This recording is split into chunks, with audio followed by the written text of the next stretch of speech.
autoritarios. El doctor Kuhn seguramente podrá ampliar mucho sobre eso, ¿no? Hay una tendencia, sobre todo en este momento, que nos obliga a hacer esta conferencia de esta forma, ¿no? Por videoconferencia y no poder encontrarnos muchos de nosotros personalmente.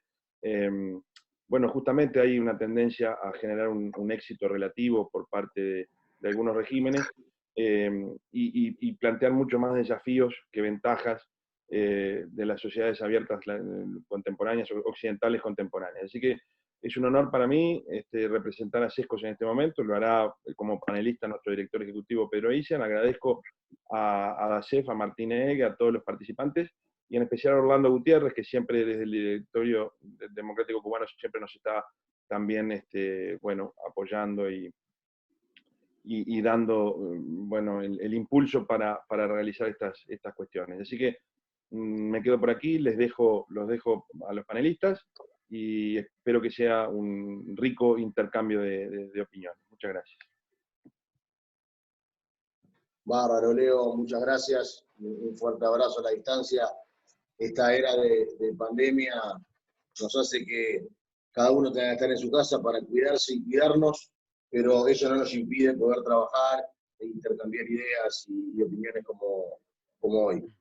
Me decía Hernán Peregrín que estaba con problemas de conexión. Fíjate a ver si está por ahí para ya incluirlo también. Y bueno, entonces rápidamente voy a presentar a nuestro primer panelista, el doctor Kuhn, licenciado en Filosofía Española por la Universidad de Tancán, máster en Derecho por la Universidad de Tancán, doctor en Ciencias Políticas y Psicología en la Universidad Complutense de Madrid. Él ha trabajado como profesor asociado del Instituto de Posgrado de Estudios Latinoamericanos de la Universidad de Tancán, director del Departamento de Español de la Universidad de Tancán, consejero de la Oficina del Consejero de Asuntos Culturales de la Embajada de la República China Taiwán en Paraguay, director del Instituto de Posgrado de Estudios Latinoamericanos de la Universidad de Tancán, director del programa de Maestría Ejecutiva de Estudios de Asia-Pacífico a distancia de la Universidad de Tancán, y su especialidad académica son las relaciones entre China y América Latina, interacciones entre Taiwán, China y América Latina, desarrollo económico y social de América Latina, e integración de economía en América Latina.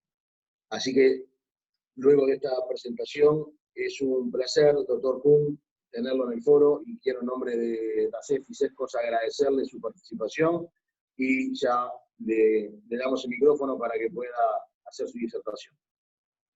Muchas gracias a todos ustedes. Sí. Para mí es muy claro tener la oportunidad de discutir con todos ustedes expertos de asuntos internacionales. ¿Sí?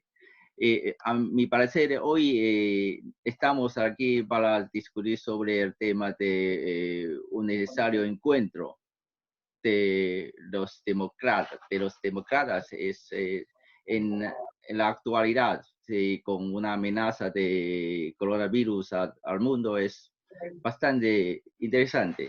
Sí.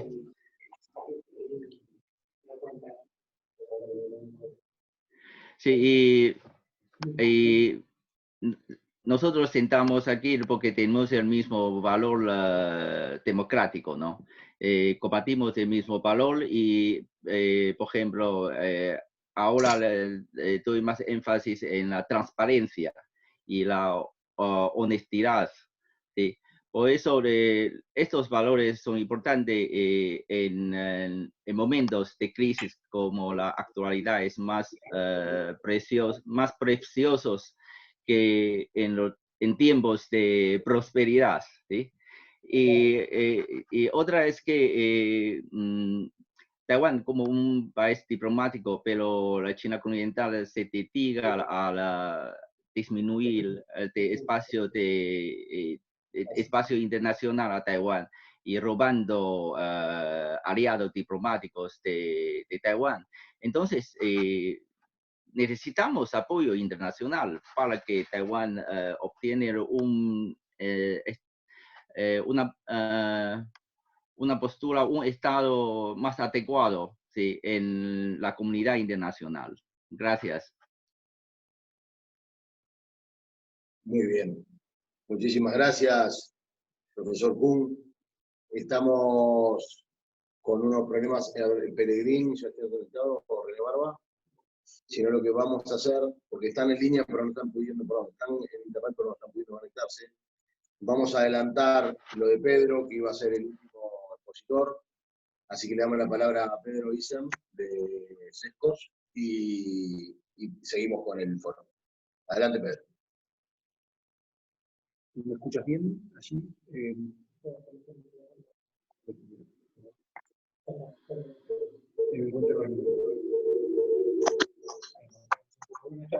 Es un gran gusto estar en contacto con todos ustedes, con el doctor Kuhn, con Pelegrín Castillo, allí en República Dominicana, con René Barba en Chile, con personas en las Américas y en Europa también, que están escuchando esta videoconferencia para pensar un poco, para reflexionar en relación a la problemática, particularmente de las sociedades abiertas.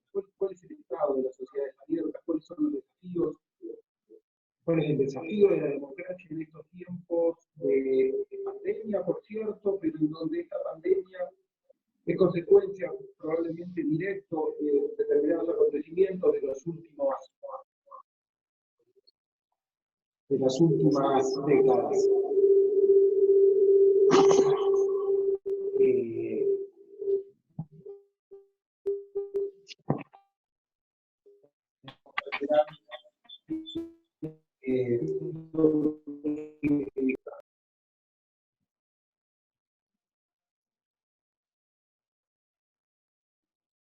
¿Me escucha bien?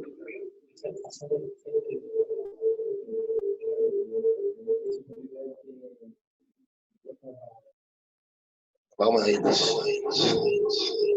Aquí. Sí. Bueno, ustedes sabrán disculpar esta temática particular y esta situación de nosotros creemos que sabemos de tecnología, ¿no? Después de 30 años de estar en contacto con Internet y con los distintos dispositivos, bueno, nos encontramos ahora en este nuevo tipo de videoconferencia por esta plataforma Zoom, con sus particularidades. Y bueno, repito un poco, mi nombre es Pedro Isa, soy director ejecutivo de Sescos. Es un gran honor contar con todos ustedes en este evento que toca la relación entre Taiwán y América Latina, en este reencuentro de los demócratas. No casualmente, este es un concepto que recuerdo de don Patricio Aylwin en Chile, en principios de los 90, después de una larga dictadura allí en Chile. Don Patricio escribió un libro que se llamaba Chile, el reencuentro de los demócratas, y nosotros hoy nos encontramos repensando esta relación clave para América Latina, no tanto en términos de comercio, no tanto en términos de relación comercial, sino de relación institucional, sino de la dimensión moral que tienen que tener la democracia y las sociedades abiertas. Y en ese sentido yo quería empezar mi breve disertación, en ese sentido yo quería empezar mi breve disertación haciendo hincapié en que los últimos 20, 25, 30 años nos han encontrado a nosotros viendo prosperar comercialmente, pero en un contexto donde el fenomenal crecimiento del comercio, íntimamente ligado a China, concretamente a China continental, ese fenomenal crecimiento que ha tenido el comercio en los últimos 30, 25, 20 años en el mundo, estuvo ligado, sí es cierto, al crecimiento chino y estuvo íntimamente ligado entonces a una creciente debilidad institucional. Nosotros no hemos hecho el suficiente hincapié en la íntima relación que ha tenido el crecimiento comercial, la prosperidad económica, ligada, insisto, íntimamente a la debilidad institucional, a la debilidad de los derechos, a la creciente debilidad del Estado de Derecho. ¿Y por qué no hicimos el suficiente hincapié? ¿No? Una pregunta pertinente. Y bueno, porque los beneficios de ese crecimiento comercial eran concretos, mientras que los costos eran difusos. Es evidente que nosotros tuvimos un beneficio en cuanto a la prosperidad en Occidente y en el mundo, si uno ve los números, insisto, del crecimiento del comercio y del crecimiento del PIB per cápita en casi todos los países del mundo en los últimos 25 años es en un punto sorprendente. Y eso fue concreto. Y lo que no fue tan concreto, pero fue incipiente, fue en un punto difuso. Fue la íntima relación que había entre ese crecimiento económico y esa integración comercial con China y la creciente debilidad del Estado de Derecho, de los derechos individuales. Y yo creo que en esta coyuntura particular que nos toca en estos últimos meses, es posible que los costos de esa relación entre crecimiento económico y debilidad institucional dejen de ser difusos, para empezar a ser concretos. Evidentemente, esta pandemia, la dinámica de esta pandemia, porque nosotros no estamos hablando de un virus que atraviesa el mundo, lo que estamos hablando principalmente es de la represión de un régimen y de una dictadura cuando sucedió un evento sanitario. Es obvio que un evento sanitario de esta naturaleza puede acontecer en cualquier lugar del mundo, en cualquier momento, y eso no supone una responsabilidad, obviamente, de las personas o de la comunidad en cuestión involucrada en esa situación. Sin embargo, aquí no es la cuestión de si surgió en Wuhan o si surgió al lado de Wuhan o en qué lugar de nuestro planeta Tierra. Acá lo central es lo que hizo el régimen chino cuando surgió esta situación. Aquí lo central es cómo se comportó la dictadura china reprimiendo a las personas que intentaron, a las personas de la sociedad civil que intentaron hacer una mención, tener una reacción. Tenemos el caso del oftalmólogo en Wuhan que lo denunció. Tenemos hoy, ayer, en estos días, el caso de otra médica del hospital de Wuhan que se encuentra desaparecida. Eso es concreto, eso que antes estaba difuso en términos de nuestra calidad institucional, de cómo impactaba la íntima relación económica de las últimas décadas con semejante dictadura, con semejante régimen represivo, que mientras, insisto, lo comercial y lo económico era concreto, lo institucional era difuso, ahora nos encontramos en esta particular oportunidad de ver los costos concretos de lo que significa dejar de lado la cuestión institucional, dejar de lado la amenaza a los derechos individuales. Y en este sentido, yo creo, me parece pertinente para dialogar con ustedes, para discutir con los panelistas, con el doctor Kuhn, con Martín aquí, con las personas a lo largo y ancho de las Américas, de que es necesario repensar la neutralidad de nuestras sociedades ante la emergencia de semejante dictadura en el otro confín del mundo, ¿no? Hemos sido neutrales, aquí en Uruguay, en Argentina, en América Latina. En Occidente también el comportamiento de las democracias europeas ante el avance de la dictadura china ha sido de una neutralidad en un punto vergonzosa. Es necesario repensar la neutralidad, porque en un punto la neutralidad ha devenido como una profecía autocumplida. Si nosotros partimos de la existencia de que primero somos neutrales, y pensamos costos y beneficios de nuestra relación con dictaduras y costos y beneficios de nuestra relación con democracia, es muy fácil inmediatamente empezar a encontrar inconvenientes en determinadas democracias. Es fácil, si yo me pongo equidistante de los Estados Unidos y China, si yo me pongo equidistante de Gran Bretaña y China, si yo me pongo equidistante de Francia y Rusia, es fácil encontrar inconvenientes en la sociedad abierta británica, en la sociedad abierta francesa, en la sociedad abierta americana. Y a partir de esa supuesta equidistancia, empezar a reconstruir este verdadero drama de nuestro tiempo, que yo creo ha sido la construcción de la neutralidad, ¿no? Es una gran oportunidad esta para dejar de ser neutrales, para dejar de construir, insisto, la neutralidad como profecía autocumplida. Y tener claro que más allá de las miserias y grandezas de las sociedades abiertas, de cualquier sociedad, es cierto que casi todo régimen, que todo régimen dictatorial, ni hablar de la dimensión que ha tomado la dictadura china en los últimos años, las mayores miserias de toda sociedad abierta son infinitamente menores a las supuestas grandezas de las sociedades cerradas, y ni que hablar de este régimen sumamente represivo. En ese sentido, tú me dices, Martín, cuánto me tengo que estar. En ese sentido, yo les quería hacer mención a este artículo del filósofo israelí Harari, que ha estado tan presente, escrito en el Financial Times, abierto para todos en esta época de pandemia. Todos los diarios y todas las revistas han abierto todos los artículos para que en la lógica discusión de las sociedades abiertas podamos todos informarnos. En ese sentido, el artículo de Harari es sumamente revelador. Harari empieza y comenta y profundiza sobre el papel de la vigilancia y el desarrollo tecnológico antes de la pandemia y más aún en esta época de pandemia.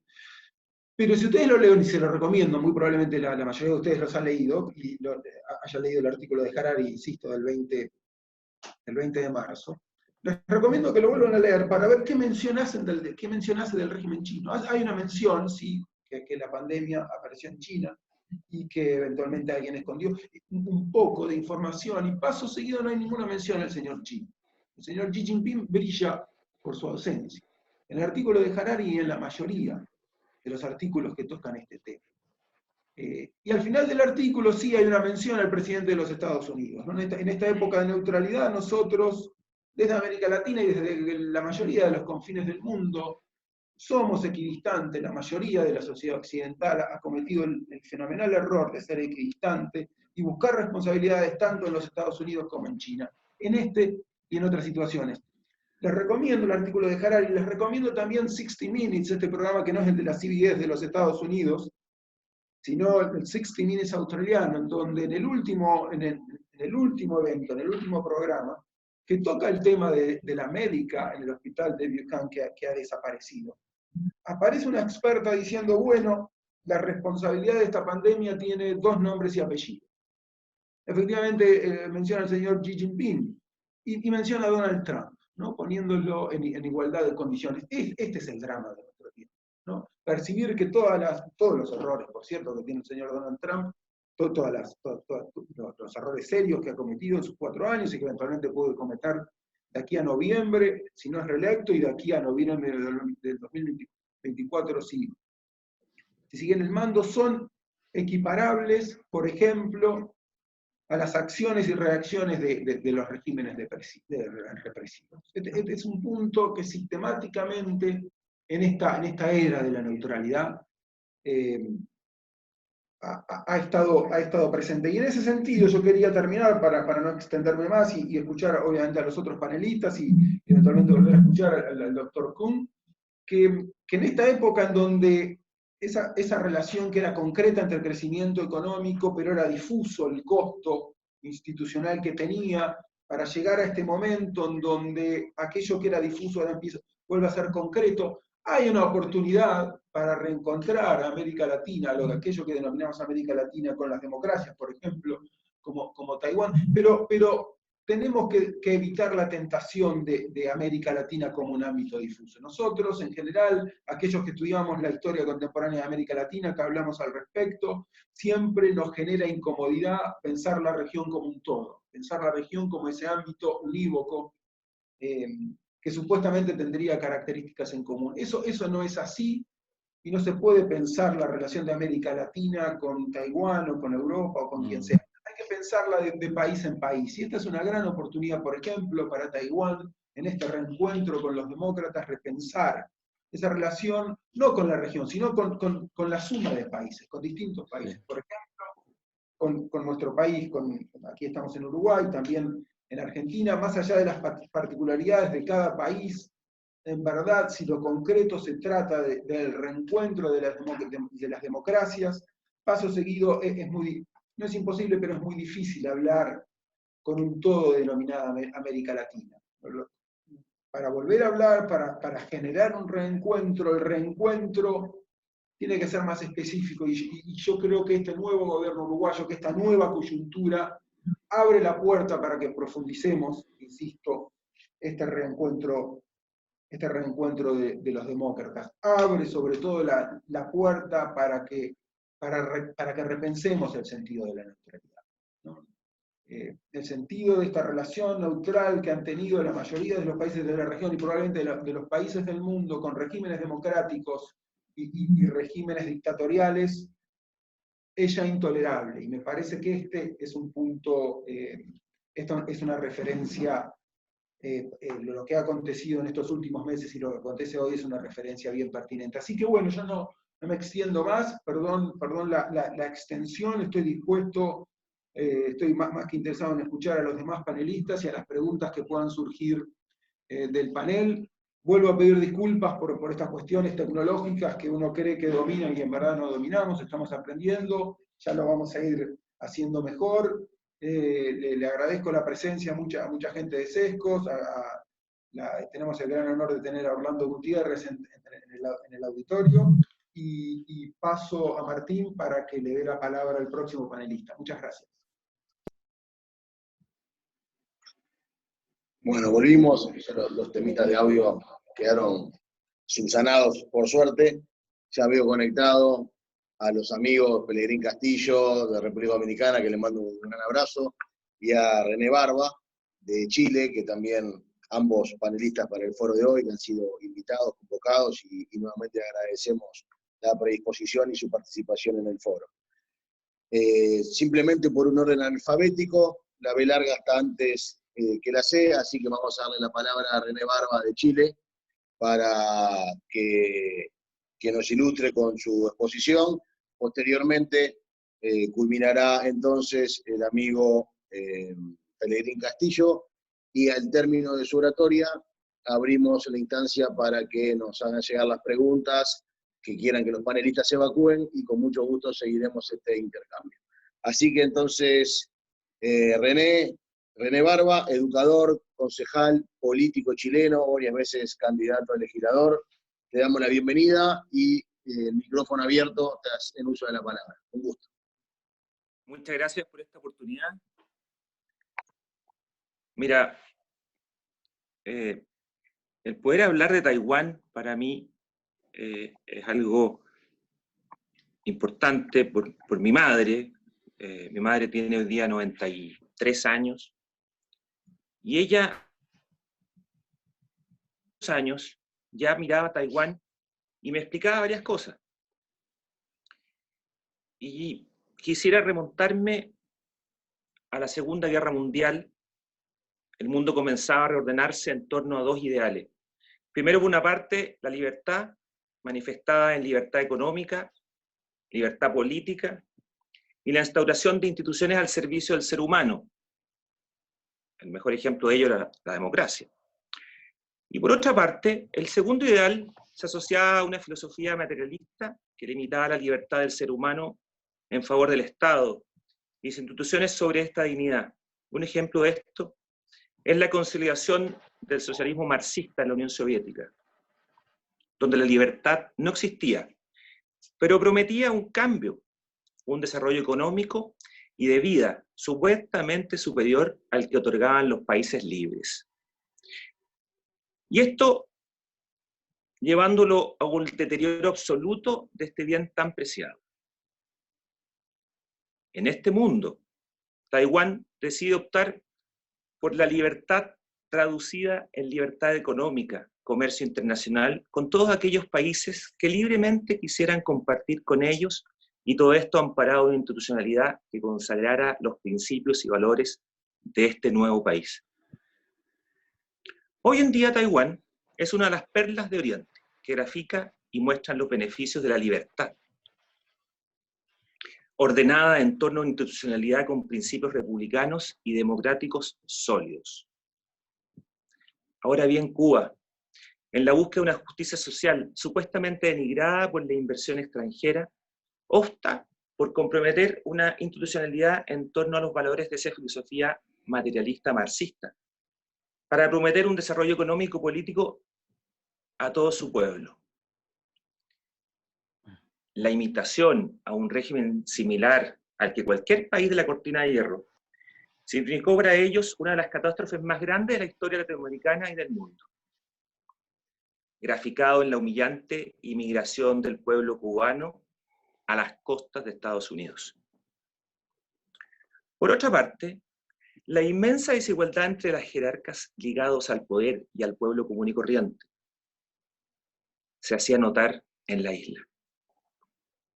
De esta forma, el modelo adoptado por Fidel Castro y amparado en la idea revolucionaria han demostrado el fracaso más absoluto de un país frente a su historia y a la de toda la región.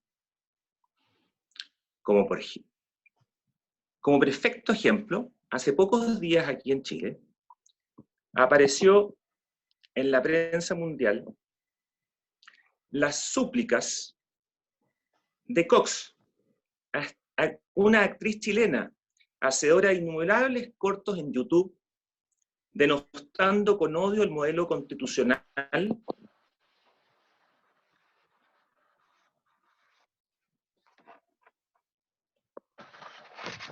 Se cortó, perdón. Parto de nuevo. Como perfecto ejemplo tenemos en estos días, apareciendo en la prensa mundial, las súplicas de Cox, actriz chilena, hacedora de innumerables cortos de YouTube, denostando con odio el modelo constitucional que tantos años ha tenido Chile en equilibrio, siendo esta mujer defensora de estos ideales comunistas y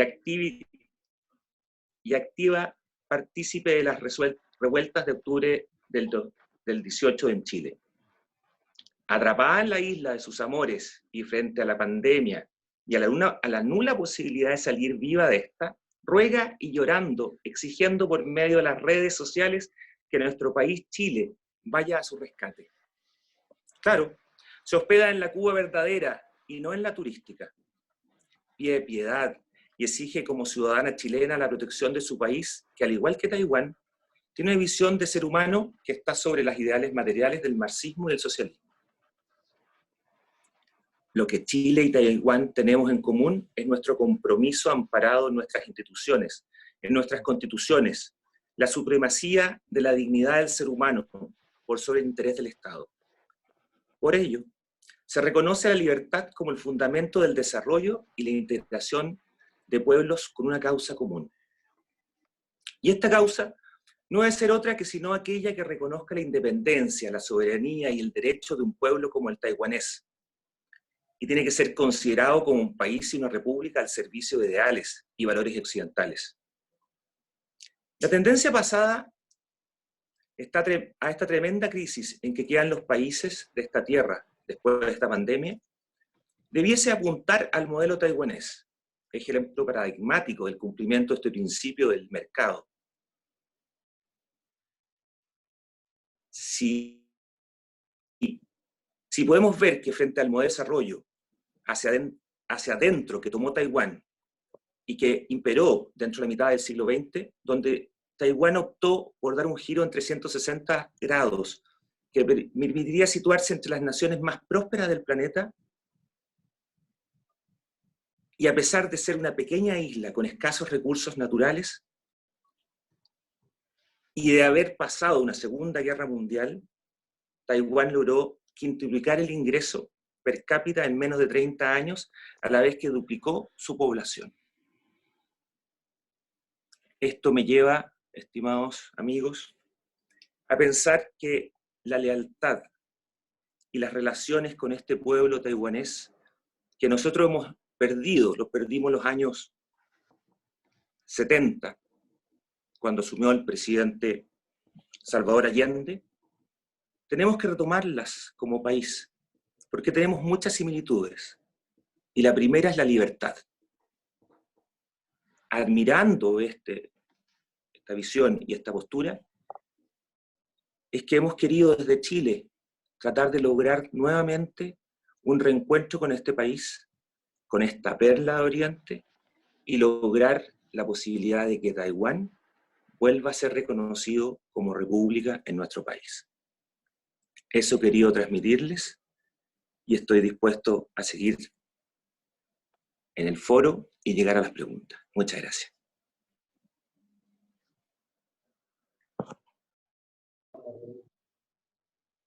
Bueno, muchas gracias, René, por tu participación. Fuiste meridianamente claro en los conceptos.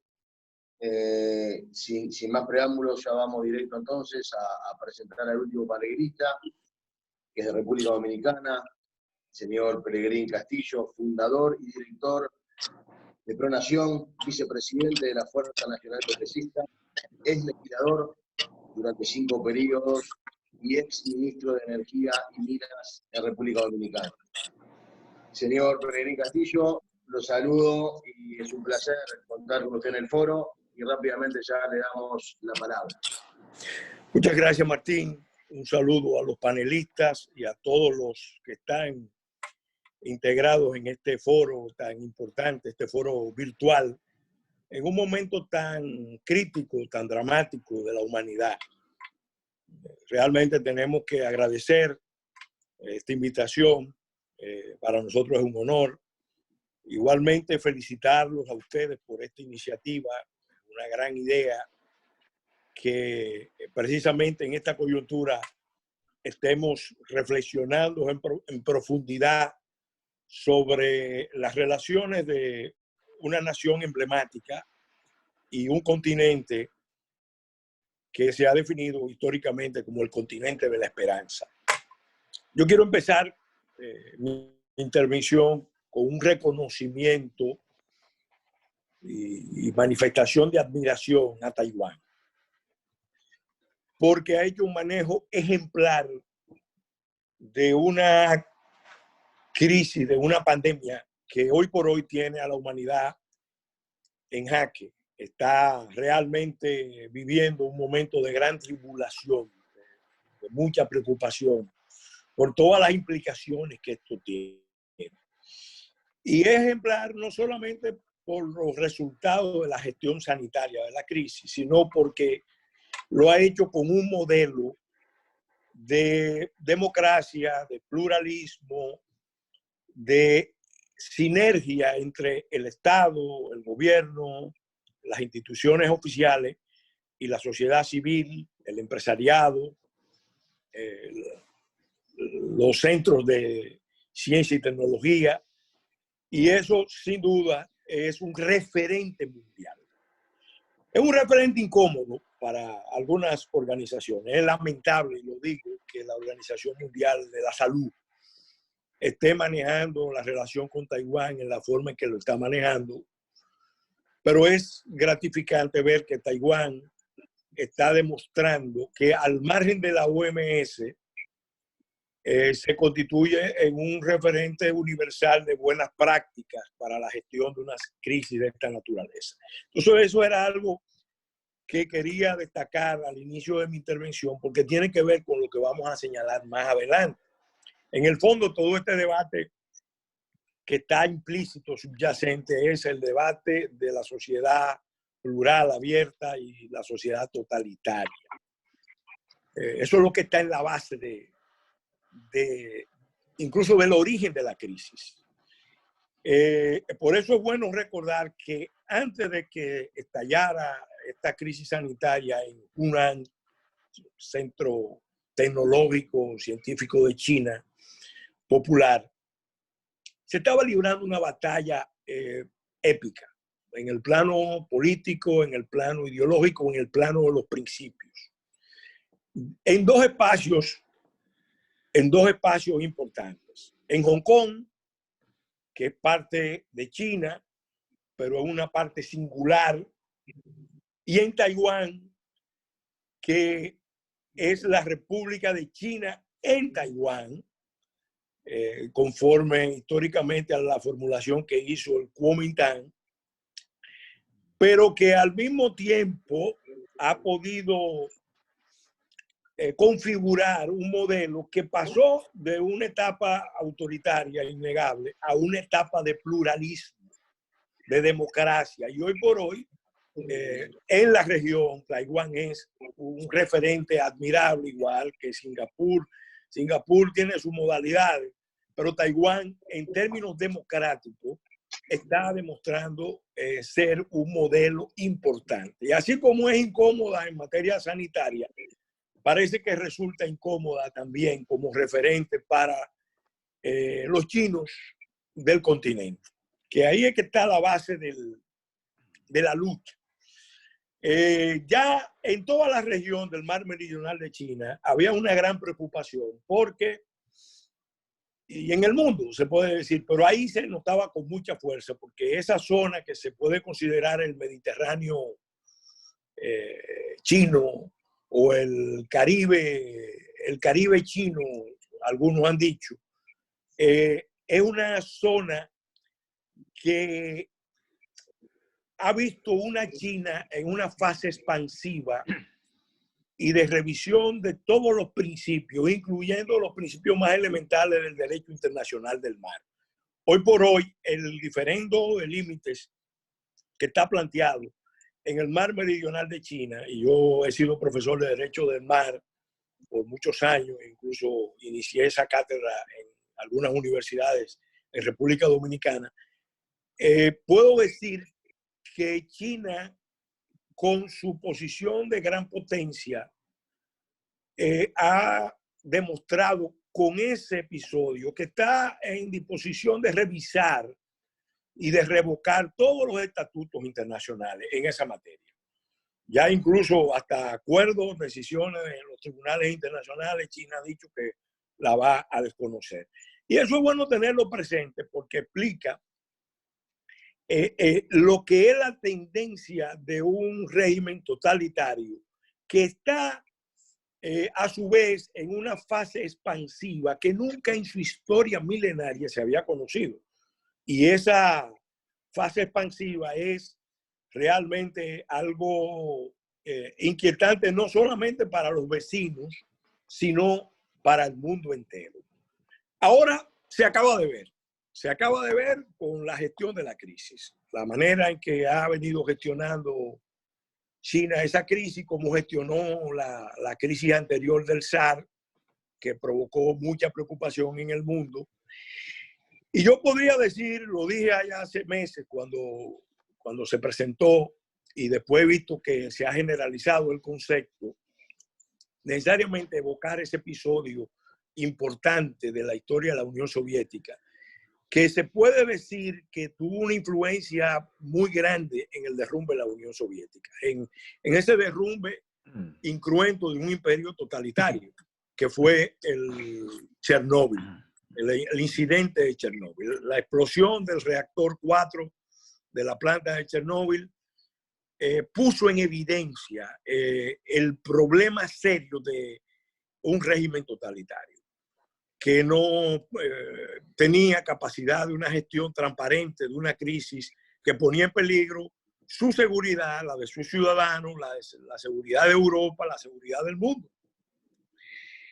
Yo me atrevería a hacer un pronóstico por lo que hemos visto del debate que se ha generado dentro de China y en el mundo acerca de la gestión de China de esta crisis, que estamos en presencia de un episodio, concuerdo con esa apreciación, equivalente al Chernóbil chino. Y eso puede eventualmente traer un proceso de cuestionamiento, de crítica creciente al régimen totalitario, que se hizo más totalitario para poder jugar su papel de potencia hegemónica mundial. En este punto quiero hacer un planteamiento. Yo creo que el mundo necesita ahora mismo que se vaya pensando en una comisión de la verdad para que se investigue realmente qué pasó en China. Que se forme una comisión internacional de expertos, de mucha autoridad, de mucha solvencia, que haga una investigación independiente, porque es de interés del pueblo chino, es interés del mundo que eso se investigue. Es interés de todos los vecinos de China y es interés de nosotros que estamos aquí en el Caribe y de toda América, que distante también está cerca. Entonces ese es un planteamiento que quiero traer a colación porque definitivamente esto debe ser el punto de partida, espero que sea el punto de partida de un proceso de revisión, de cuestionamiento que se va a dar en China, se debe dar en China en los próximos años o meses.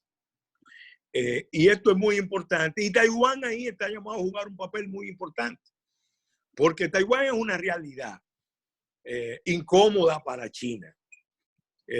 Así como Inglaterra, el Reino Unido, Gran Bretaña fue la isla que se mantuvo por un tiempo desafiando el totalitarismo nazi-fascista en Europa y en el mundo. Taiwán en esta coyuntura está convirtiéndose en un referente de libertad y de Estado eficiente que puede lograr altos niveles de prosperidad para su pueblo y al mismo tiempo hacerlo con una sociedad abierta. Y ahí paso ya un poco a analizar también la parte nuestra de América Latina. Yo pienso que es bueno que reflexionemos. Venía dándose una batalla a nivel mundial por la hegemonía mundial, hasta el advenimiento del presidente Trump, de la administración Trump, que personalmente yo entiendo que en muchos sentidos ha sido un evento providencial en la historia del mundo. Ha empezado a marcar un punto de inflexión dentro de una globalización en crisis muy profunda, que no se sostenía.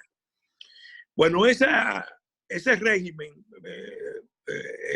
venía librándose una batalla, porque Estados Unidos estaba metido en muchos escenarios en todo el mundo, tratando de hacer el rol de gobierno mundial, de soportar con sus poderes duros y sus poderes blandos el proceso de globalización, que como ha dicho el presidente Trump y como han dicho muchos en el mundo, nosotros veníamos diciéndolo desde República Dominicana mucho antes de que Trump accediera al poder, solamente estaba beneficiando a unas élites que estaban empeñadas en imponer una utopía, la utopía de un mundo unificado a partir de la destrucción de las naciones.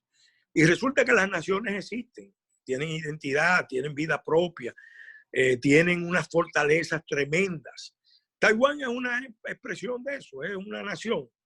Es una nación que es una realidad ahí, que aunque la comunidad internacional por el proceso histórico ha querido orillar, está ahí, resistiendo con muy buen resultado. Entonces quería decir que en América Latina, ese momento histórico que vino después de la caída de la Unión Soviética, precisamente después de la caída de la Unión Soviética, fue aprovechado por fuerzas del continente para avanzar en una visión antidemocrática, una visión totalitaria. Y eso definitivamente que se vio en el continente porque Fidel Castro, desde Cuba, inspiró la creación del Foro de San Pablo. El Foro de San Pablo pudo irse articulando después del periodo especial, ya cuando asciende al poder Chávez y luego Lula, se va configurando a nivel continental una visión que se maneja en dos tiempos. Un tiempo en dos tonos. Un tono radical que se agrupó en el ALBA y uno, vamos a decir, que jugaba el papel de moderación, pero en el fondo todos tenían muchos vínculos y una sola visión que era esencialmente anti-norteamericana, en nombre de un imperialismo, de un antiimperialismo con marcados tintes ideológicos, era anti-norteamericana, anticapitalista, antioccidental, y eso en gran medida hizo que China, Rusia e Irán avanzaran mucho en América Latina. Pero dentro de América Latina, donde se ha visto con más intensidad esa batalla, es en el Gran Caribe.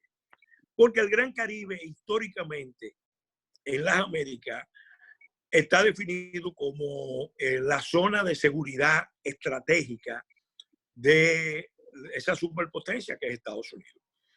Y esa es una realidad que tenemos que tener bien presente porque ahora, en los últimos años, aquí vimos cómo China empezó a replicar la contradicción que tenía con Estados Unidos, con Japón, con los países del mar meridional de China, del mar del sur, empezó a replicarlo en el Caribe.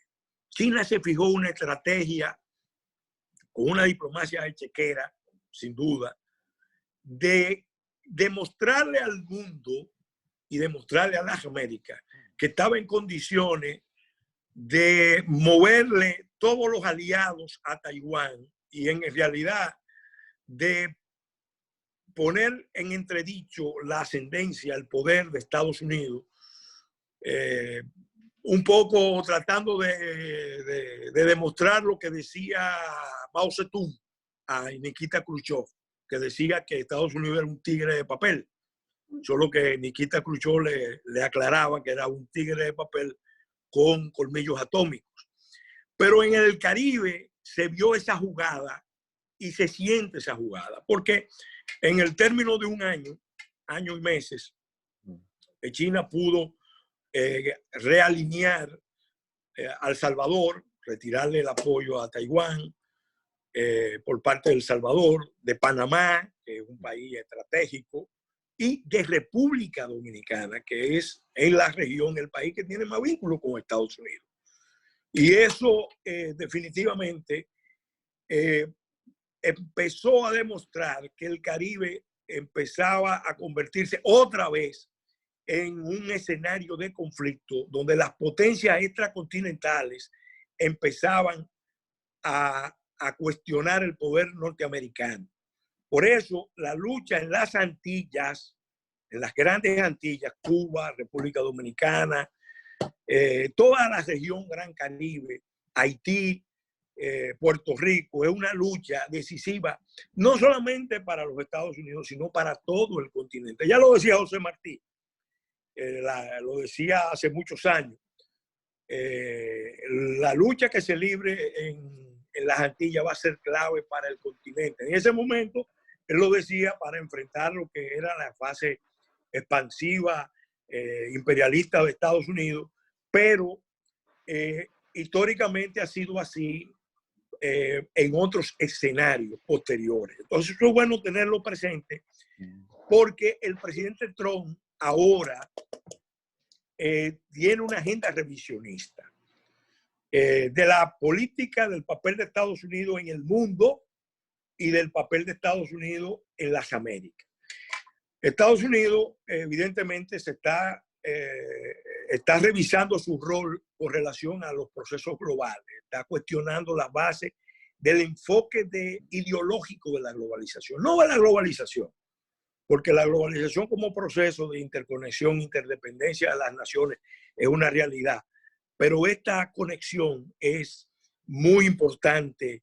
Esta diferencia es importante hacerla, porque ideológicamente había un discurso ideológico que estaba en crisis y el presidente Trump empezó a revisarlo. Entonces, eso definitivamente se ve allá en el mar meridional de China, porque Estados Unidos pasa a ser el factor de contención de la expansión china hacia esa zona en alianza con Japón y los otros países, incluido Vietnam, y se ve también aquí en esta zona de las Américas. Entonces las Américas están ahora mismo en perspectiva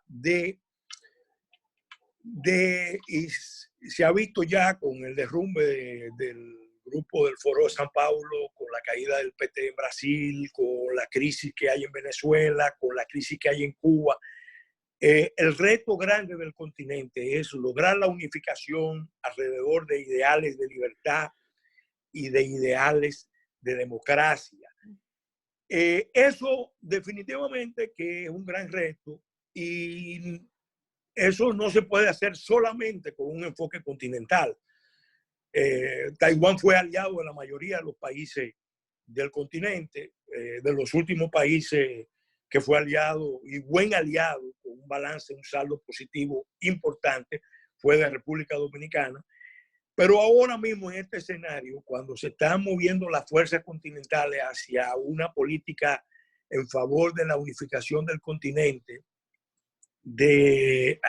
alrededor de los valores de la libertad, de la democracia, y sobre todo de no traer los conflictos extracontinentales hacia la región, porque eso es bueno tenerlo presente. Las potencias, las grandes potencias tienen juegos pesados y los países nuestros, en un continente donde no ha tenido grandes conflictos ni grandes guerras, tiene que preservar esa visión que no solamente la formuló el presidente Monroe, sino también el Congreso de Panamá. Las Américas tienen que unirse en una estrategia alrededor de los principios de libertad, de los principios de democracia y mantener relaciones con todas las democracias del mundo. Por eso la relación con Israel de América Latina tiene que ser también fortalecida y ya lo está haciendo. Se está viendo con la posición de Brasil con relación a Israel y se está viendo con la posición de muchos países centroamericanos con relación a Israel. Entonces yo creo que esos son elementos importantes porque donde quiera que haya un espacio de democracia y de creación de libertad, los países deben estar aliados, deben estar unificados. Eso es muy importante en esta prueba. Taiwán definitivamente que para nosotros es un referente. Nosotros los dominicanos que tuvimos relaciones diplomáticas con Taiwán desde que se constituyó la República, bueno, la teníamos con la República de China y luego la mantuvimos cuando la misma pasó a Taiwán. Esas relaciones fueron realmente de un saldo positivo, muy valioso. Por ejemplo, quiero solamente resaltar el aporte de Taiwán a la agricultura dominicana. Lo que Taiwán hizo por la agricultura dominicana, por la dieta de los dominicanos, porque hoy seamos autosuficientes, por ejemplo, en la producción de arroz y de las legumbres nuestras. Eso tiene que ver esencialmente con el aporte de Taiwán. Fundamentalmente con relación a arroz, el aporte de Taiwán ha sido clave. Y eso puede serlo en muchas otras áreas. Lo fue en el pasado y esa realidad que está Taiwán, independientemente del estatus diplomático o no, es una realidad incontestable que los mismos chinos no la pueden obviar y se está viendo en todo esto. Es una realidad que tenemos que aplaudir, que tenemos que reconocer y que tenemos que resaltar a partir de los lazos comunes que tenemos, no solamente de cooperación, no solamente de las inversiones que hizo y que podría hacer y del flujo de comercio, sino de los valores de la democracia, de la libertad, del pluralismo. A nosotros nos conviene que el mundo gire alrededor de esa visión. Definitivamente una China que esté ubicada, que esté una China popular que siga con el poder que tiene en términos económicos, descansando en principio en una visión totalitaria, no va a llevar al mundo a nada bueno. Todo lo contrario, eso definitivamente nos puede conducir a escenarios como este que estamos viviendo. Entonces reitero las gracias, reitero el planteamiento de la Comisión de la Verdad y desde luego con relación a Taiwán, las islas, yo estoy preparando un libro que espero ponerlo a circular. Orlando Gutiérrez, que está siguiendo este debate, tuvo la gentileza, me hizo la distinción de prologarlo. Se llama Choque de Potencias en el Gran Caribe. Ahí uno profundiza mucho en este escenario donde el Gran Caribe hoy por hoy es un espacio donde se están decidiendo muchas cosas, incluida la suerte de las Américas. Nosotros en las Américas tenemos que hacer un esfuerzo para llevar la democracia a Cuba. Lo mismo que dijo René Barba con relación a Taiwán y con relación a Cuba, lo asumo. Se necesita una Cuba abierta, democrática, reconciliada, la libertad y en Martí. Y eso será de provecho para todas las Américas. Para todas las Américas. Chile, que está lejos, vivió las consecuencias de ese conflicto continental. Todo el continente vivió las consecuencias de ese conflicto continental. continental. Y cierro con esta última reflexión. En realidad, estamos viendo episodios, vamos a decir, las repercusiones de dos conflictos que vienen de la Guerra Fría, de los conflictos que no se han cerrado. Falta el conflicto en Corea, el conflicto, ese diferendo de China-Taiwán, que es un conflicto en el fondo ideopolítico, ideológico entre dos modelos. Aunque China sea una superpotencia, Taiwán es un alto referente moral, histórico, de democracia y de libertad. Y nosotros tenemos en las Américas que tener muy claro que donde quiera que se levante la lucha por la libertad, la democracia, la dignidad del ser humano, ahí tiene que haber una gran conjunción de esfuerzos y una lucha por la transparencia. Reitero también mi petición de ojalá se haga una petición mundial por una comisión de la verdad de lo que pasó en Hunan alrededor de esta epidemia que se convirtió en pandemia.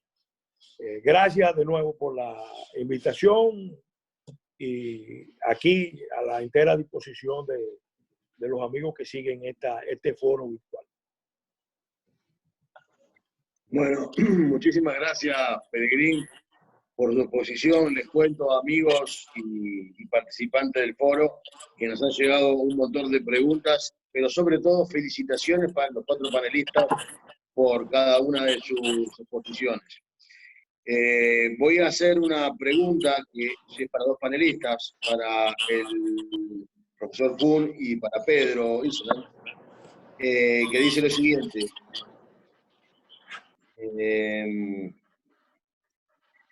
Quisiera que expandieran sobre el concepto presentado por el profesor Island sobre la neutralidad construida, falsa a los valores democráticos que deben unir a la República China de Taiwán con América Latina. Bueno, acá tengo a Pedro cerca, pero si no te molesta, Pedro, le damos la derecha para que primero conteste el profesor Kuhn, a quien le volvemos a agradecer porque a su vez, por la diferencia horaria entre Montevideo y Taiwán, le quitamos bastantes horas de sueño hoy. Así que, profesor Kuhn, profundice nomás sobre esta pregunta que nos hacía uno de los participantes del foro. Gracias.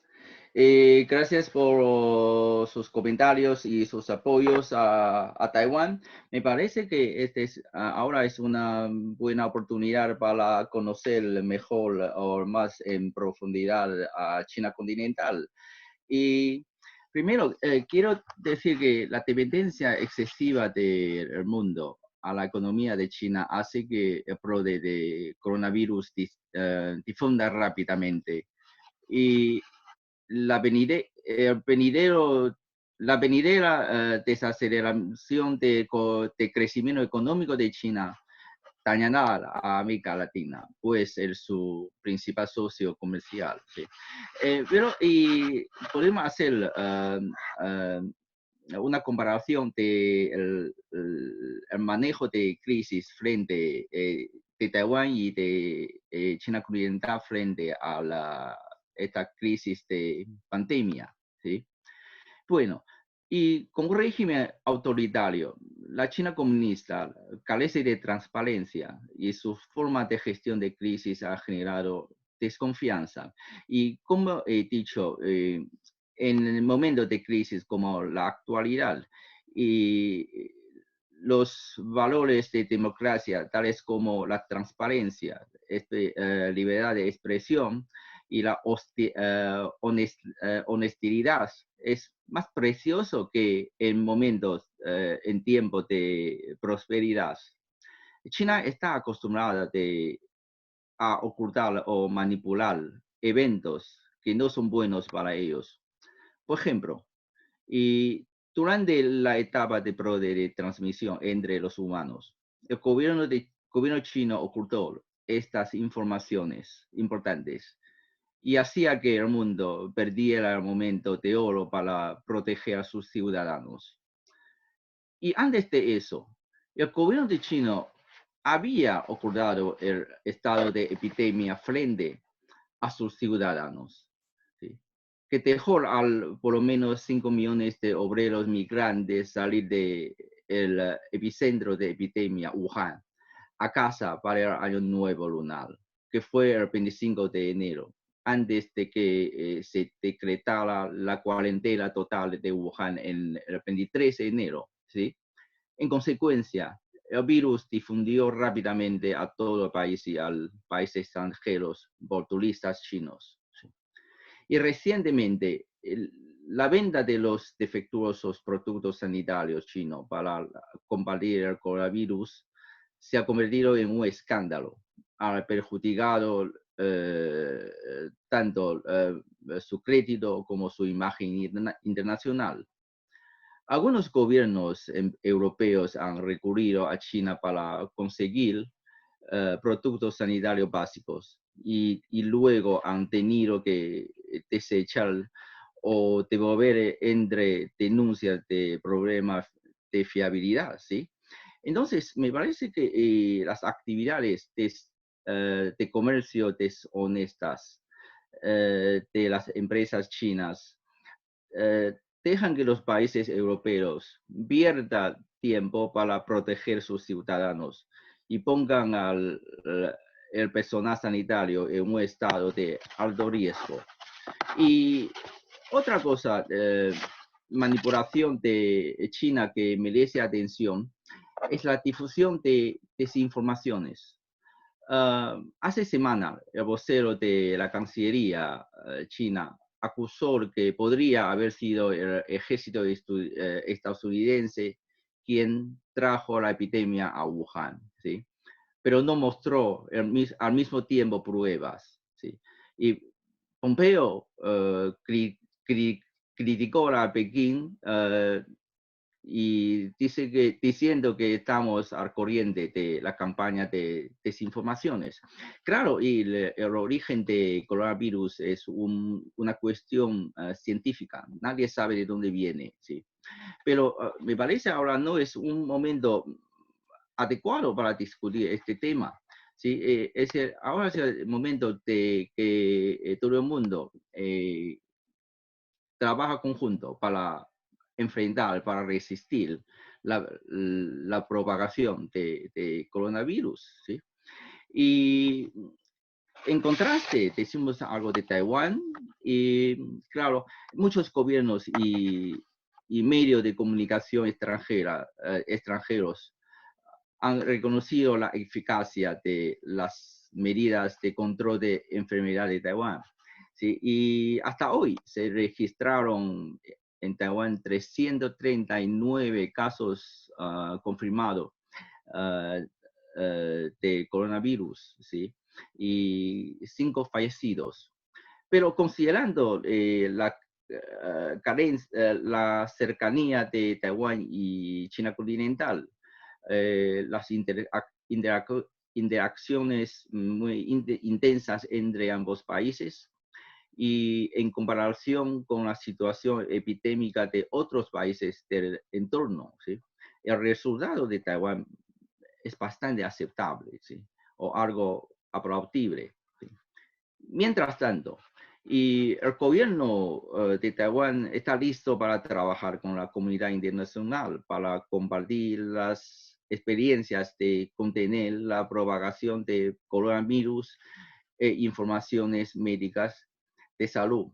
Y la verdad es que desde hace mucho tiempo, Taiwán insta a la Organización Mundial de Salud a dejar de lado las consideraciones políticas y permitir que Taiwán acceda a todos los mecanismos y actividades importantes de la organización.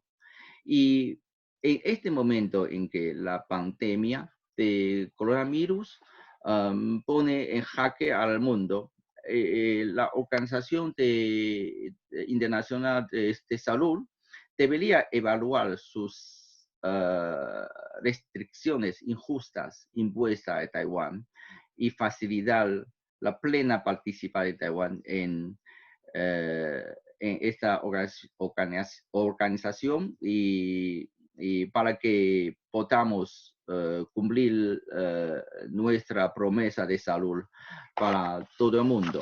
Sí, y entonces para lograr el fin, me parece es muy importante apoyo de los países latinoamericanos a Taiwán como observador de la organización, ¿sí?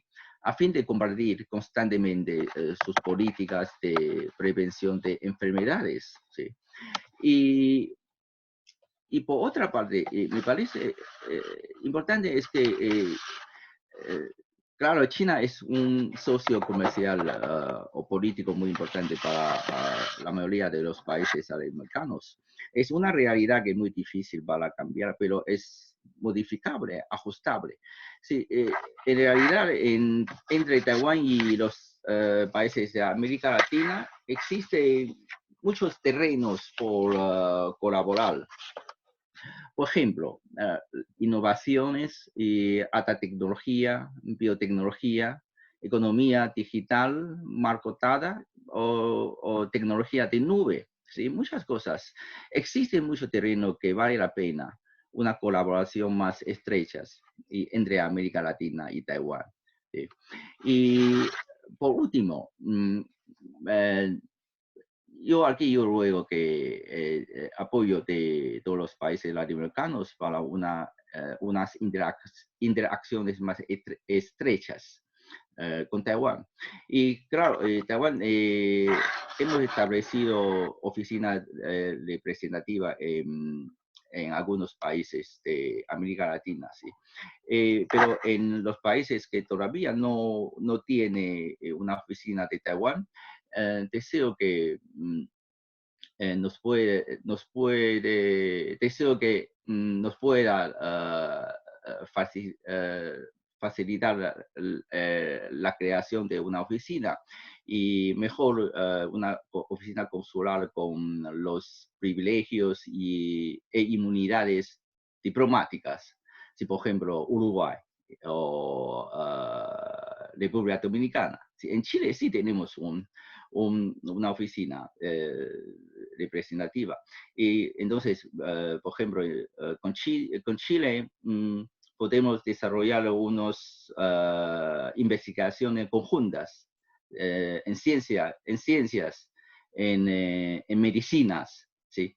Y hace poco yo participé en una reunión organizada por el Consejo con el Ministerio de Tecnología. Sí, ellos están dispuestos a hacer algo después de la pandemia, ¿sí? Cooperación científica con los países de Mercosur. ¿Sí?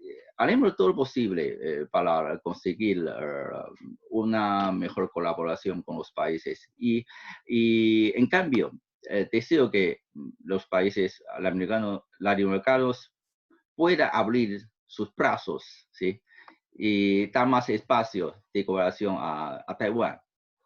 Sí, gracias. Y otra cosa, y ayer, sí, nuestra presidenta Tsai Ing-wen presentó me parece, un línea diplomático, sí. Es que Taiwán no solamente podemos ayudar, sino que estamos ayudando al mundo. Sí, y el gobierno de Taiwán va a hacer tres cosas.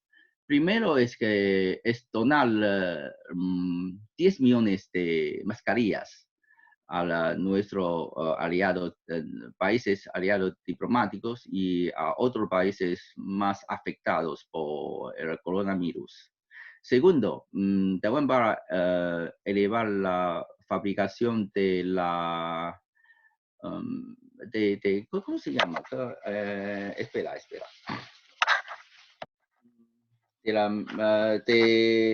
Quinina, sí, quinina, porque parece que es útil en su tratamiento a pacientes de síntomas leves, ¿sí?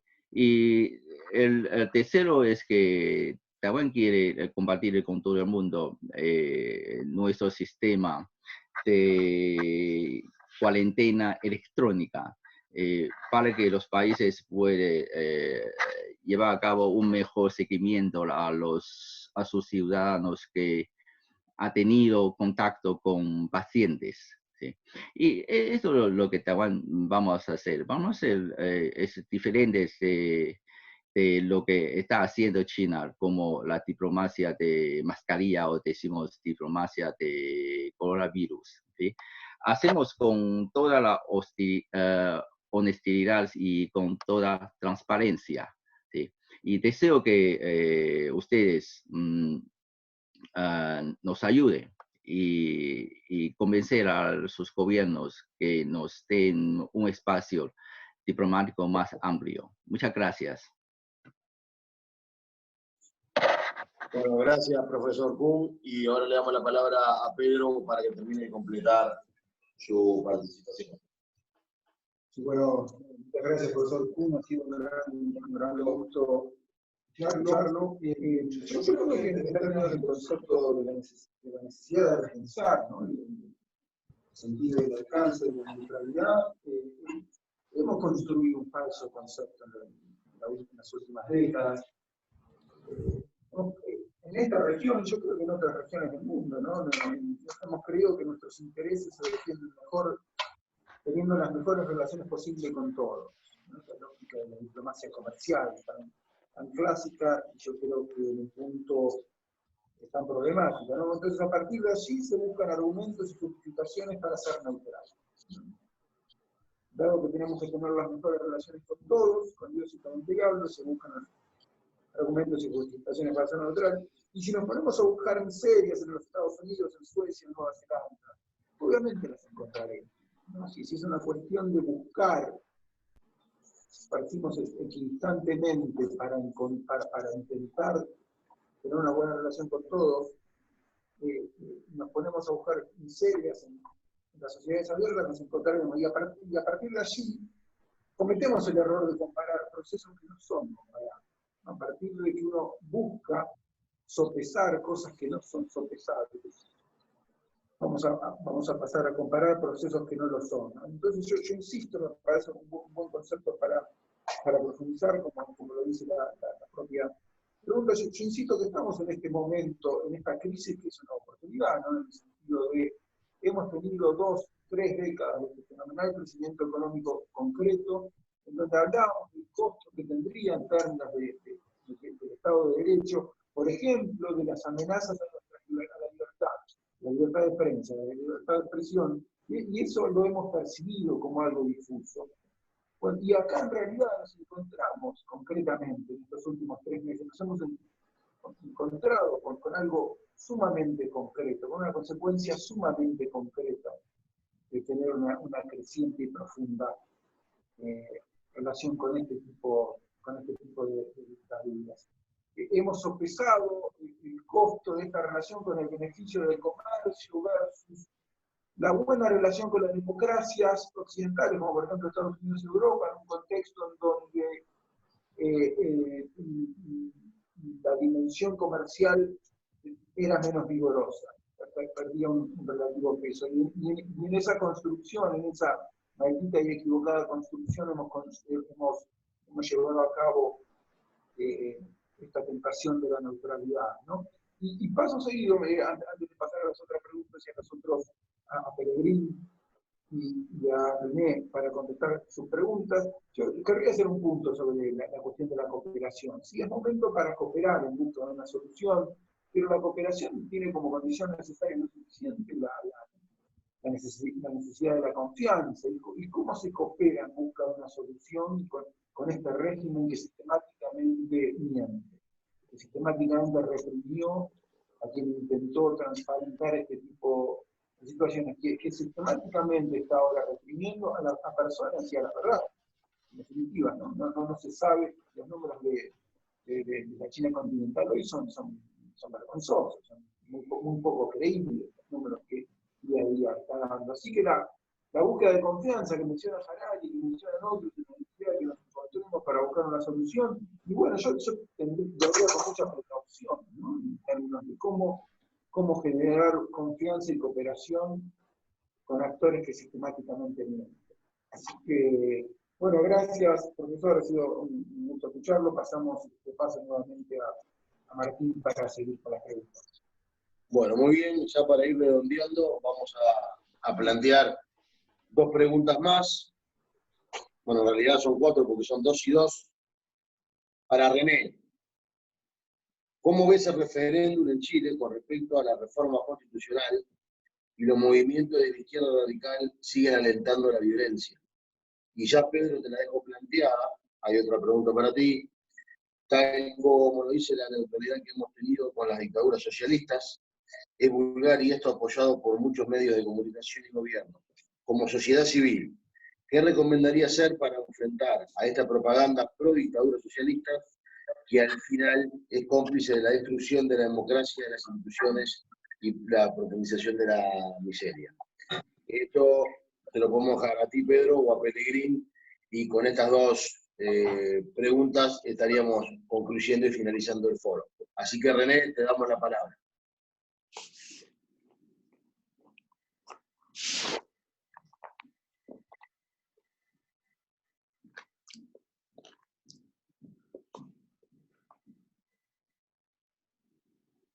Aquí estamos buscando a René. René está allí, lo que pasa es que tiene el... ¿No? ¿Ahora? Ahí, René, te escuchamos. ¿Ahí sí? Muchas gracias. Mira, lo que hemos vivido en Chile desde el 18 de octubre en adelante ha sido una intervención que yo la llamaría una intervención castrochavista.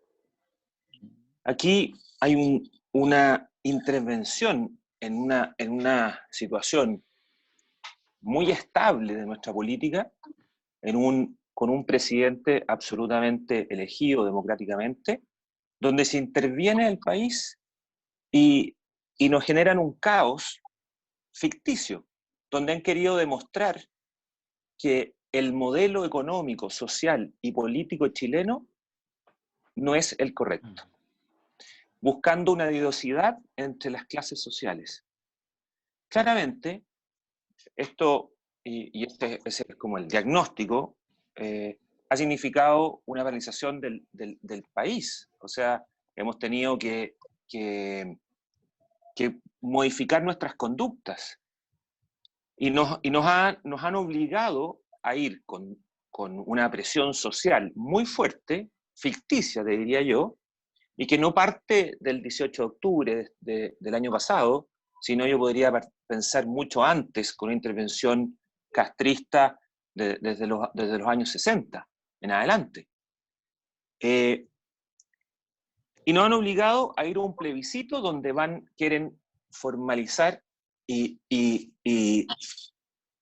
llevarnos a cambiar absolutamente nuestra Constitución, que muchos alegan y justifican este cambio pensando que es la Constitución del año 80 que generó el presidente Augusto Pinochet. Pero esta Constitución se ha modificado más de 30 veces en estos últimos años, y la última firma la tiene el presidente Ricardo Lagos, de la izquierda, centroizquierda, PPD, Partido por la Democracia. Entonces nos han obligado a irnos a un plebiscito que por la contingencia del coronavirus se tuvo que aplazar.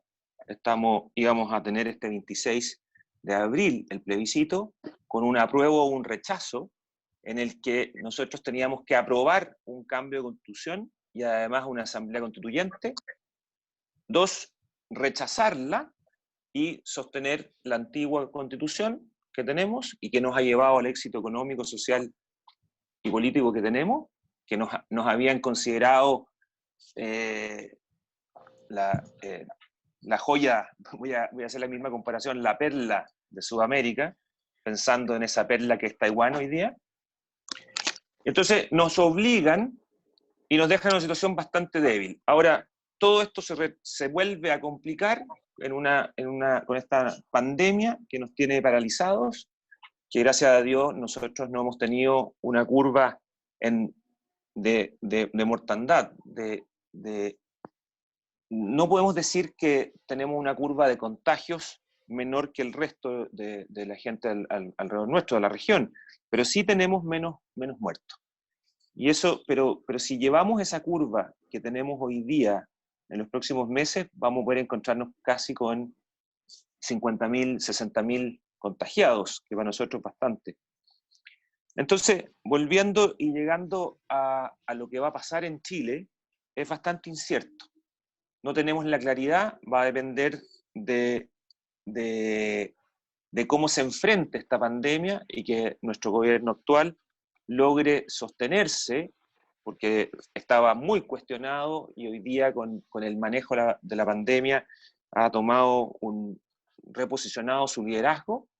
Esperemos que así lo mantenga, porque esta intervención castrochavista que hemos visto, y esperamos ahí que el presidente Trump logre, como se ha visto por la información, hacer un cambio en ese Venezuela, que se necesita hacer ese cambio, nos lleva a tener dudas. Hace minutos antes de esta interesante charla y conversación, y escuchar a los panelistas que son realmente de un muy alto nivel,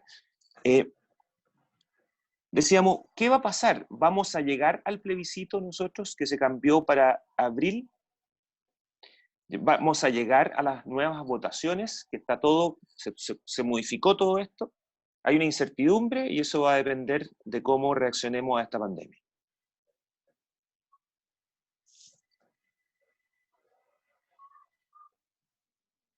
¿Aló? ¿Hola? ¿Sigo en línea? Sí, perfecto, seguí, René. Entonces, frente a eso, tenemos que buscar alguna solución. La política, lamentablemente, que hay un conflicto interno político, hay un conflicto interno de parte de nuestros alcaldes, que están de todas las tendencias, que están queriendo tomar una postura partidista, buscando tal vez réditos políticos, más que réditos sociales. Hoy día tenemos que nosotros tener una postura como país muy unida, que la tenemos muy desgregada, en frente a la pandemia. Espero haber respondido a la pregunta.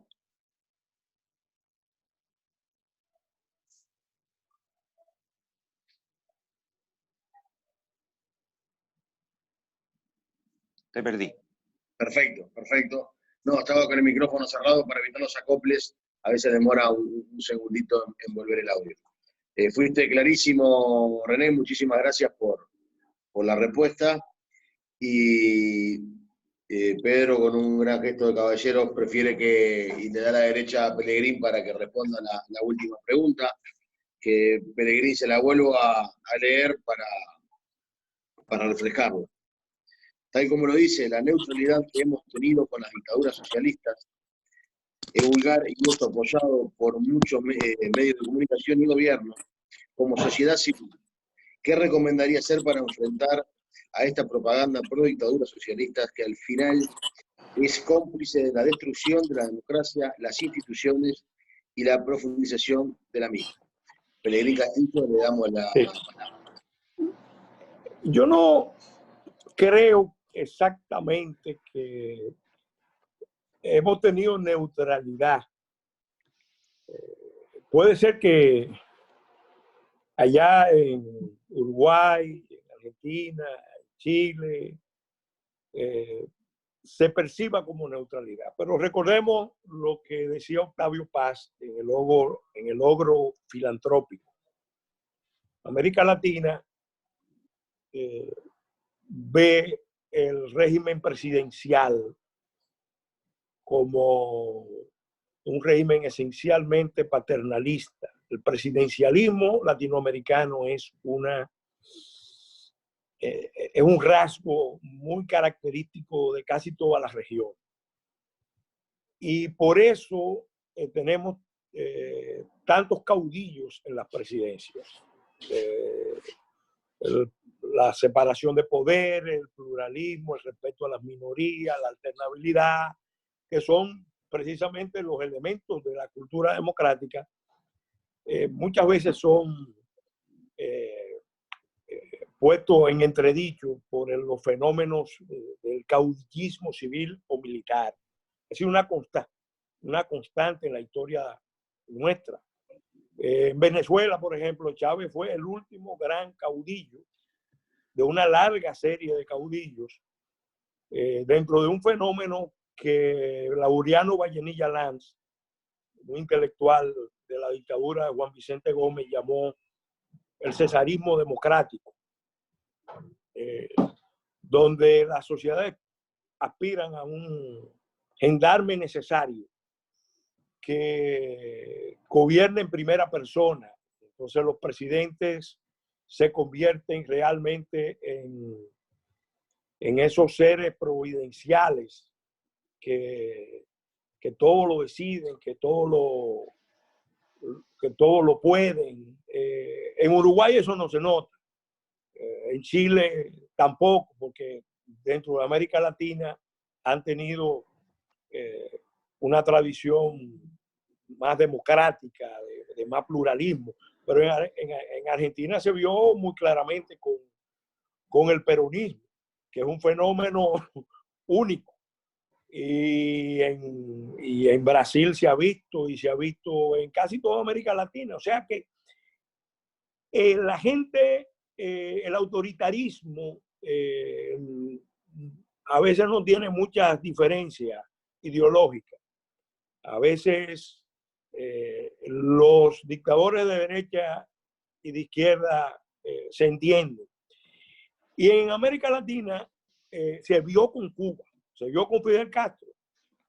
Muchísimos gobiernos frente a esa dictadura totalitaria impuesta desde 1961, 62 propiamente, como dictadura, ya y protegida, sobreprotegida por el pacto Kennedy-Khrushchev.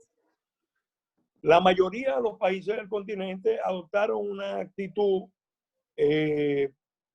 por un lado de temor, pero por otro lado también de colaboración, de contemporización, porque también hay muchos jefes políticos que quisieran ejercer un poder así. Entonces es un problema cultural que está en América Latina. Uno de los éxitos de China en África, por lo que China ha penetrado tanto en África, es precisamente porque los hombres fuertes de África se entienden muy bien con los chinos. Y los chinos, a su vez, por su cultura, definitivamente la tradición milenaria china no es democrática. Y la visión que tiene el Partido Comunista Chino es que la democracia, el pluralismo, la alternabilidad, el multipartidismo, esos son, vamos a decir, plantas extrañas, son productos de Occidente. Incluso ellos cuestionan la sinceridad o autenticidad conforme a la doctrina marxista, cuestiona la autenticidad propiamente de la democracia. Y a veces muchos países hay motivos para cuestionar esas falsas democracias, esas pseudo-democracias. Entonces, por eso cuando China llega a América Latina vemos que los gobiernos fuertes, no solamente está el negocio, no solamente está el hecho de contar con un partido comunista que es el que traza la política monetaria, el que traza la política comercial, el que traza, bueno, casi todos los aspectos, con los que se pueden hacer grandes operaciones, grandes negocios, con mucha facilidad. No solamente eso, es que también los chinos se entienden mejor, se llevan mejor con los regímenes fuertes, con los regímenes que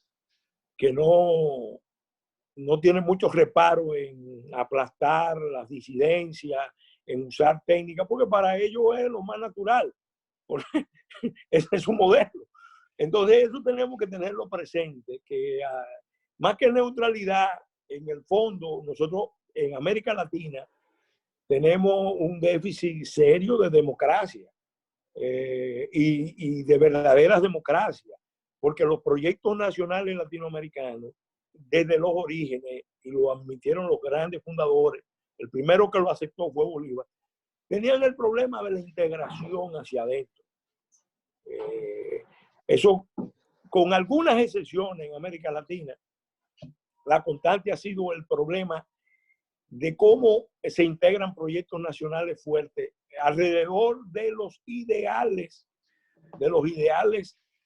fundacionales, porque desde que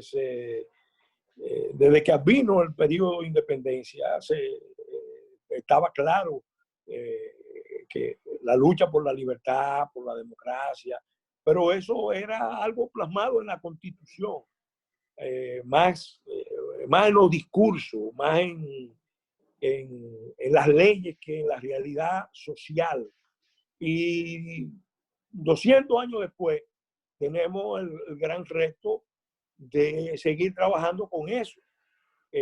Lo de China y su visión totalitaria no ayuda.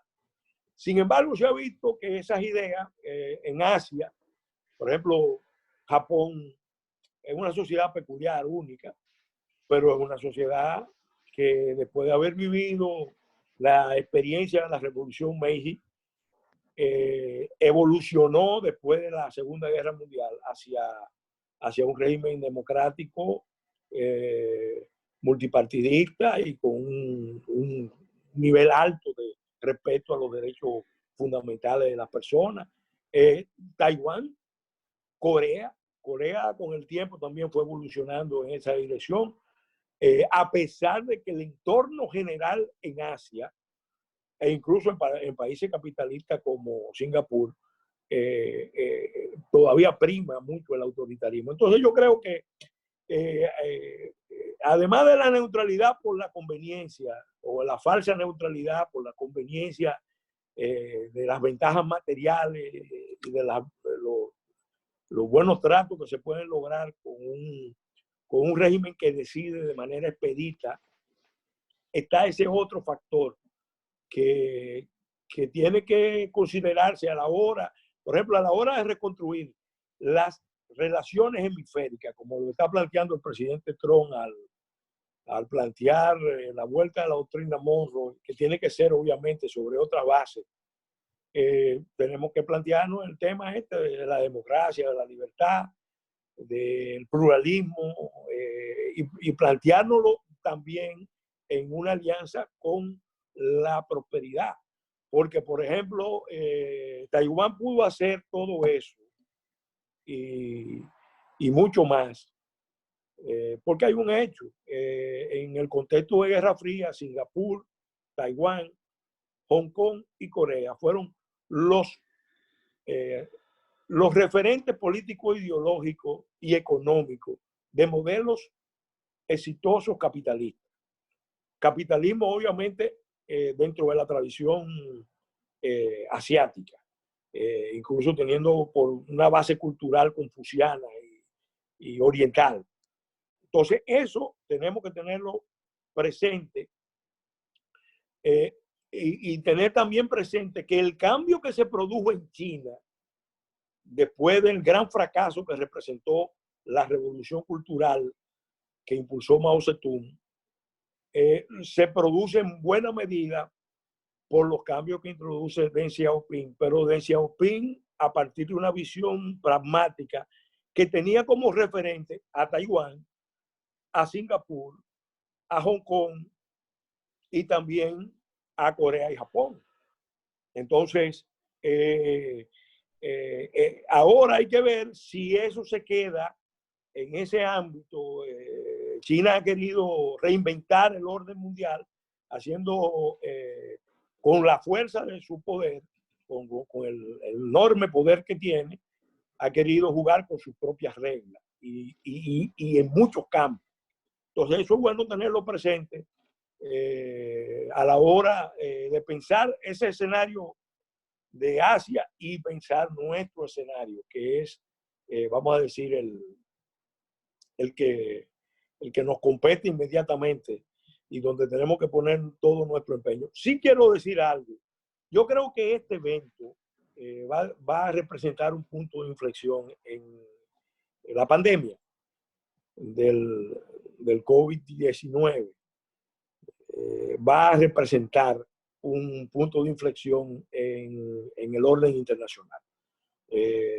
Definitivamente que tenemos que prepararnos porque el mundo no va a ser igual después que superemos esta pandemia y empecemos a hacernos cuestionamientos a fondo de cómo marchábamos antes de la pandemia y qué cambios tenemos que hacer. Y ahí, en ese escenario, vuelve Taiwán a convertirse definitivamente en uno de los referentes que hay que tener presente de una sociedad que puede manejar este tipo de crisis, pero con una gran unidad nacional, con una gran sinergia entre el sector público, el sector privado, la ciudadanía como actora importante, la importancia de la disciplina social, del orden social, de los valores esenciales que priman en la sociedad para que la sociedad pueda preservarse y superar este tipo de pruebas y muchas más que van a venir. Porque definitivamente esto, yo ahora en estos días he recordado mucho una obra de Jane Lovelock, que se llama La venganza de la tierra, que vale la pena leerla ahora. Yo creo que la tierra también nos está dando señales de que necesita que los humanos que vivimos de ella y sobre ella, empecemos a establecer una nueva relación, porque los patrones de producción y de consumo, y ahí vemos también el tema de China, esos patrones no se pueden mantener. Esos patrones son realmente insostenibles. La huella ecológica que hay impuesta por ciertos modelos predominantes en el mundo no se pueden sostener. Y son las discusiones que van a venir. Van a venir y tienen que venir con una discusión sincera y franca para un destino de la humanidad mejor para todos. Gracias. Muy bien, muchísimas gracias, Pelegrín. Bueno, acá, llevando un poco la contra las recomendaciones médicas, nos acercamos con Pedro, que estábamos en favor, teniendo la distancia prudencial que los médicos solicitan, pero está para darle un cierre a este foro virtual internacional. Volver a agradecerle la presencia a cada uno de ustedes, agradecerle nuevamente al doctor Kuhn, a Pelegrín, a Barba y a Isen por haber ilustrado y engalanado este foro con su participación. Agradecer a todos ustedes por el gran auditorio que convocamos hoy en esta sinergia entre el primer Elabón, que ojalá que sea uno de muchos eventos que DACEF, COSEF con DACEF puedan hacer en el conjunto. Fue un gusto haber trabajado contigo, con todo el equipo de CESCO. Saludar a la presidenta de DACEF, que también está en su casa, Tere Camejo, que está conectada, que fue parte del foro. Y dejé para el final un agradecimiento especial a un hermano de la vida, que es el doctor Orlando Gutiérrez, del Directorio Democrático Cubano, que es un gran armador de equipos y es en definitiva también quien, un articulador y armador de redes, y nos fue involucrando a todos y armamos este gran foro que me complace haber sido parte. Así que de mi parte ya están todos los que fueron panelistas con los micrófonos abiertos para la despedida. Yo por aquí dejo mi intervención, les agradezco a todos y fue un verdadero placer estar con ustedes. Pasamos acá a Pedro. Ha sido un gusto, la verdad que estoy mucho escuchando al profesor Kuhn, a Brin, a René desde Chile. Ha sido un gran host, Martín.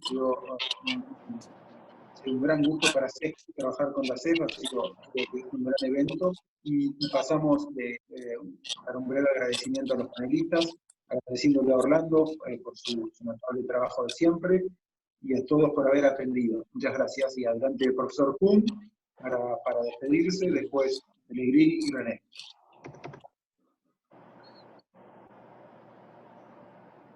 Lo escuchamos, Kuhn.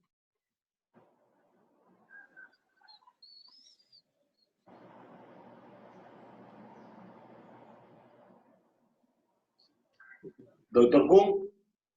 Sí, ahora escucho. Ahí. Gracias a todos ustedes. Muchas gracias. Bueno, muchas gracias a usted. Adelante, Pellegrini. Sí. Sí. Bueno, despidiéndome de todo con gran afecto, gran respeto. Ha sido un gran placer intervenir en este panel, un gran honor conocer al doctor Kuhn, a Pedro, a René ya tuve el placer de conocerlo y un saludo a Orlando. Si me hubieran no escucharlo, Pellegrini. Muchísimo gusto. René, quedaste para terminar. Muchas gracias en realidad por estar conectados hoy día en un minuto tan complejo para toda la humanidad. Estamos viendo un minuto difícil y creo que escuchando a algunos presidentes de la región pedir que confiemos en Dios. Es el minuto de reencontrarnos como familia, de acercarnos a tal vez a cada uno de nuestros dioses, a cada una de las entidades, pero es un minuto de reflexión. Como decía muy bien el doctor Pellegrini, no va a ser el mismo mundo el día de mañana. Así que aquí estoy, dispuesto a estar en apoyo a quien sea. Juntos vamos a lograr un mundo mejor y espero que esa integración de Taiwán y de todos nosotros nos dé un mensaje de libertad desde hoy en adelante. Muchas gracias a todos y aquí estamos desde Chile. Muy bien, muchas gracias, René. Bueno, estimados amigos, síganse cuidando en esta cuarentena, quédense en sus casas porque el mundo necesita muchos demócratas trabajando por la libertad y la democracia del mundo. Un abrazo para todos y hasta el próximo foro.